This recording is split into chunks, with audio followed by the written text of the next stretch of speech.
Buenos días a todos. Hoy vamos a hablar sobre el caso 9, que es una rotura atípica del tendón de Aquiles porque es por una contusión directa de una patada. Os presento el caso. Esto fue un paciente de 27 años, un varón de 27 años que estaba jugando con sus amigos a fútbol sala sin estar federado ni nada. Y esto ocurrió 4 semanas antes de que el paciente acudiese a consulta. El mecanismo de lesión fue una contusión directa con el pie apoyado, es decir, el paciente está con el control del balón, con el pie, en este caso izquierdo, apoyado, y recibió una patada directa, ¡pum!, en la parte posterior del tobillo, exactamente. Directamente notó una sensación que describe como un crash y un dolor agudo e incapacitante en la parte posterior de la pierna. La cojera se mantiene todo el mes hasta que, o sea, sigue llegando a la consulta al mes totalmente cojo y con una gran tumefacción en la parte posterior de pierna y tobillo, ya lo veréis. Utilizó muletas la primera semana, pero luego por su trabajo decidió quitárselas pues se le hacía incómodo y bueno, ha estado otras 3 semanas cojeando. Es verdad que acudió a urgencias la primera semana, pero el diagnóstico, pues bueno, como fue una contusión, se quedó en eso, ¿no? Pues una contusión con dolor de pierna y demás, pero quedaron en eso, en una contusión. Como os digo, acudo a consulta a las 4 semanas con una clara marcha antiálgica y como veis en la imagen, dolor y tumefacción en la parte posterior de la pierna. Dolor al estiramiento del tríceps sural, dolor e incapacidad funcional en la contracción del tríceps sural, el test de Thompson, que es este que vemos aquí, totalmente positivo, es decir, hacemos un squeeze al gemelo insóleo y en situaciones de normalidad debe haber una flexión plantar pasiva del complejo del tobillo y en este caso, como creemos que hay una ausencia del tendón de Aquiles, una rotura del tendón de Aquiles, el test de Thompson no activa el tobillo, no activa la flexión plantar. El heel raise test también, obviamente, pues como es incapaz de hacerlo, es positivo, y lo mismo con el hop test, ni os quiero contar, no es capaz de hacer un salto. Para entender primero un poco la anatomía del tendón de Aquiles, os voy a enseñar esta imagen que me gusta mucho, donde se desgrana el tendón en qué se va convirtiendo a nivel muscular. Entonces esto sería un sóleo, el gemelo medial y el gemelo lateral, que estarían deflecados como en un libro. Entonces aquí tendríamos el sóleo visto desde posterior, ¿vale? O desde superficial, con su aponeurosis superficial a este nivel o aponeurosis posterior, y esto sería el gemelo que está dado la vuelta, por lo tanto esto sería su aponeurosis profunda, ¿vale? Esto que veis aquí, todo esto, esta la del gemelo medial, esta la del gemelo lateral, y esto que vemos aquí es el delgado plantar, que aquí también hace este tendón, ¿vale? Que irá luego medial al tendón de Aquiles, confluyendo con él o insertándose de manera aislada. Fijaros aquí, ya hablaremos en otro caso, en otro momento, que tengo también muchas ganas de hacer un caso sobre lesiones de gemelo. Ya veis aquí la aponeurosis del gemelo, que enorme es en cuanto a la capacidad del grosor. Luego se convierte enseguida uniéndose con la aponeurosis del sóleo en tendón de Aquiles. Pero fijaros aquí que cuando hay una rotura de gemelo, la parte que se lesiona es totalmente aponeurótica, como veis aquí, ¿vale? Pero ahora lo que nos importa es el tendón de Aquiles a este nivel.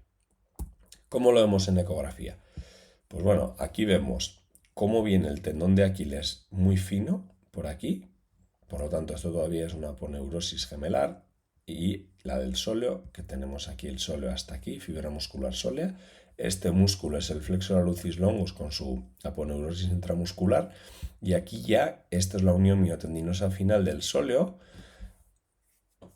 que justo aquí empieza ya a ser tendón de Aquiles. Por lo tanto, todo esto será la grasa de Cajer, como veis en la imagen.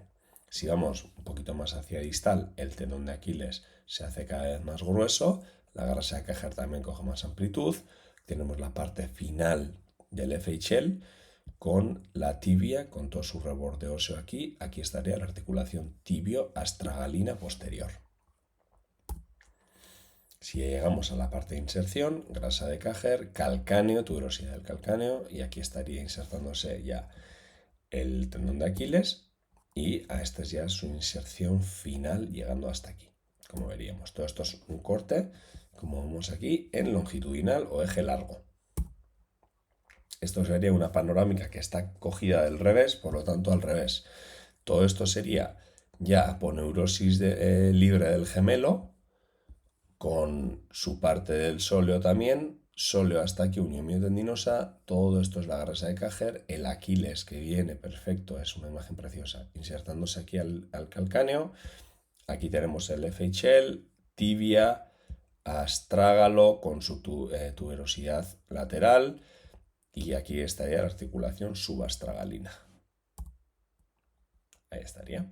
Eso es lo que no llegamos a verla en este caso. Muy bien. Si queremos hablar sobre la patología de lo que es la rotura del tendón, bueno, al final esta es una imagen clarísima cogida de este libro del doctor Valius y de la Fuente, como veis aquí, donde el tendón aquí está roto y aquí también. Esto sería el tendón del delgado plantar. Y bueno, tenemos que diferenciar lo que son tendinopatías, ¿vale? Que no tienen nada que ver en este caso. Bueno, pueden ser precursores de la rotura, ¿vale? Por degeneración, pero no tienen nada que ver con este caso. Y luego podemos encontrarnos con roturas parciales o roturas totales. ¿De acuerdo? Entonces os recomiendo este libro para leer sobre la patología del tendón de Aquiles. Y este estudio de Amlang, ¿vale? Que bueno, yo lo aprendí en el congreso del doctor de la Fuente, que lo utilizaban mucho pues, como racionalización, ¿no? Como racionale para llegar a una conclusión de cuál es el criterio de tratamiento que hay que realizar. Luego lo vamos a profundizar un poquito. El título es Ultrasonographic Classification of Achilles Tendon Rupture as a Rationale for Individual Treatment Selection. Es decir, dependiendo de cada caso, deciden si tiene que ser un tratamiento conservador o tiene que ser un tratamiento quirúrgico. Y eso me pareció pues, un bombazo de estudio porque ya no hay un único criterio de si hay esta edad o si es deportista hay que hacer quirúrgico o hay que hacer conservador. No, porque lo selecciona respecto a cada tipo de rotura. Entonces, primero hace una pequeña división de una clasificación de roturas del tendón, ¿vale? Diferentes que podrían ser aguda o subaguda y crónica. Es decir, la aguda sería que la rotura es claramente reconocible y ha sido en los últimos, en menos de 72 horas ya se ha podido empezar a tratar, ¿vale? La subaguda está entre 4 días y 4 semanas, es decir, este paciente ya tendería a subaguda por completo y la crónica a partir de las 4 semanas, que ya probablemente la calidad de reparación va a ser peor y por desgracia este paciente es más o menos a las 4 semanas cuando lo hemos visto. Entonces, bueno, se clasificaría como una rotura retrasada, outdated y casi crónica, ¿vale? A la hora de empezar el tratamiento. Entonces, una vez la clasificamos como qué tipo clínico es, tenemos aquí una clasificación de roturas dependiendo de la localización y el contacto del tendón, ¿vale? De los dos, de la posición del tendón, de la rotura, si es que está así, así, así, así, ¿vale? En 20 grados de flexión plantar, ¿vale? Y también habla sobre qué estructura tenemos ¿no? En el gap que se ha formado entre los dos tendones, si tenemos hematomas, si tenemos la grasa que se ha producido, lo que sea, porque eso nos hace la diferencia, ¿vale? Dependiendo de qué contacto y qué tejido tenemos entre medias, pues nos da más o menos esperanza de que con un tratamiento conservador eso vaya a pegar. Por ejemplo, vemos aquí, es como un algoritmo, ¿vale? Es una fórmula que han hecho que dependiendo del grado que les dé, el porcentaje que les dé de aposición o contacto, pues bueno, en este caso promulgan mucho más el tratamiento no quirúrgico, ¿no? Pues, la inmovilización. Pero cuanto peor es la adaptación de los dos del contacto entre los dos muñones, generan pues bueno, muchas más papeletas al tratamiento quirúrgico. Como veis, en la fórmula que hacen, que sería una medición entre la parte más larga del muñón proximal y la parte más larga del muñón distal, ahí hacen una medición del grosor de cada parte del tendón, que bueno, si queréis saberlo un poquito mejor, leeros el artículo que está genial, y ahí ya sacan un porcentaje. En este caso, alto contacto se supone cuando está formulada un 70% o más, y se habla de una adaptación completa del tendón, de los muñones del tendón en flexión plantar, y luego ahí va bajando, ¿no? A contacto parcial con líquido hiperecogénico, o sea, hiperecoico interpuesto entre medias, por lo tanto es un hematoma y entonces mejor capacidad de pegar, y así poco a poco hasta que vemos que, bueno, desicencia, que significa que ya no hay para nada ninguna capacidad de posición y demás. Entonces hace una clasificación así. Os voy a enseñar la ecografía del caso. Esto será un eje corto del caso del paciente. ¿Veis? Empieza aquí a estar el tendón, se veía totalmente desestructurado. Ahí hay en general una ausencia en mucha parte de las fibras, pero es una imagen rara de ver, la pondremos de nuevo, pero lo que vemos es los dos gemelos, el sóleo por debajo, y cuando empezamos a generar el Aquiles, como ha perdido por completo ese patrón fibrilar que le caracteriza y está totalmente engrosado. De nuevo, aquí está el sóleo, esto ya es la poneurosis, todo esto se empieza a ser Aquiles, ahí está el problema. ¿Lo veis? Vale. Si lo vemos en eje largo, lo vais a ver más fácil. Aquí se conserva la inserción y el problema está justo en el cuerpo del tendón. De nuevo, aquí viene esto, el FHL, aquí está toda la rotura, todo esto. ¿Vale? Todo esto. Es verdad que no llegué a ver una imagen clara de que faltan fibras, probablemente es esa zona, en la zona de mayor rotura, pero también tenéis que entender que ha llegado al mes, por lo tanto cierta capacidad de fibrosis ya se va a generar y no sabremos hasta qué punto fue una completa o parcial, pero vamos, tiene pinta de que fue una rotura completa y que ya se están empezando a hacer hilos de fibrina ahí.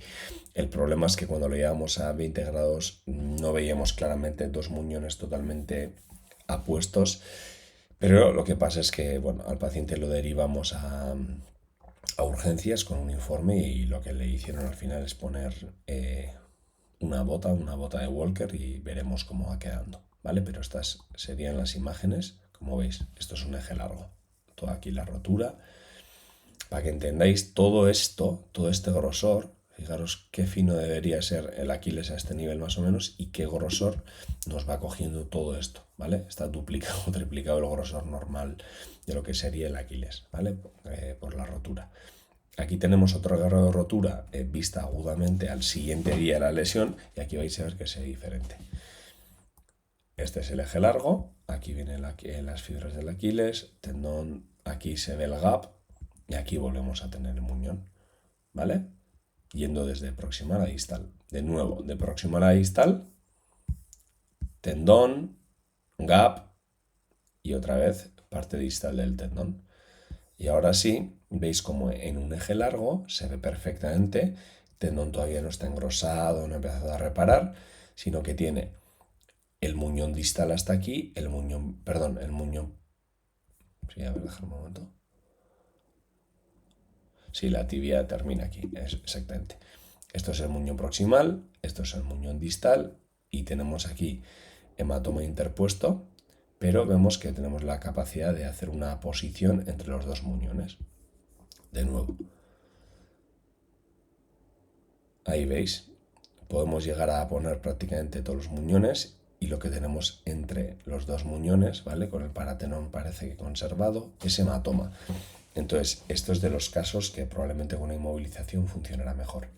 Lo que os decía, se hace una medición de la parte más distal del muñón, de este muñón, y la parte más proximal de este muñón, y se aplica la fórmula, ¿vale? Pero esta es la imagen clara para entender una rotura recién hecha que tiene capacidad de aponerse perfectamente los muñones en 20 grados de flexión plantar. Ahí tenéis, ¿vale?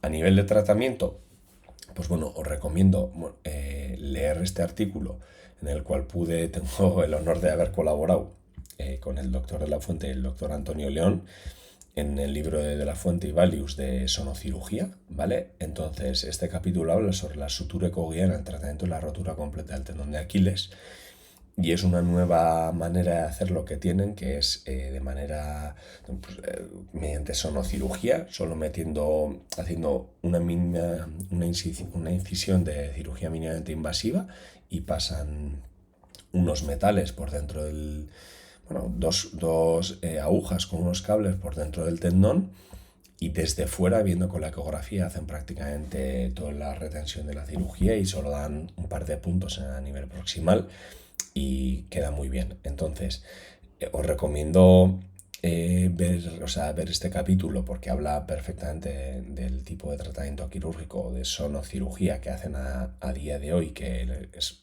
muy bueno porque evitas que pueda haber cicatrices que puedan hacer adherencias, evitas también que haya problemas de la propia cicatrización, de que no cierre la herida, pues de infecciones y demás, ¿no? Entonces, este libro está bien porque habla primero sobre la rotura, ¿vale? Habla un poquito sobre el artículo de Amlang también perfectamente. Habla de cómo se debería hacer el tratamiento conservador, y luego habla muy bien sobre qué opciones quirúrgicas tenemos, y sobre todo explica como caso suyo, ¿no?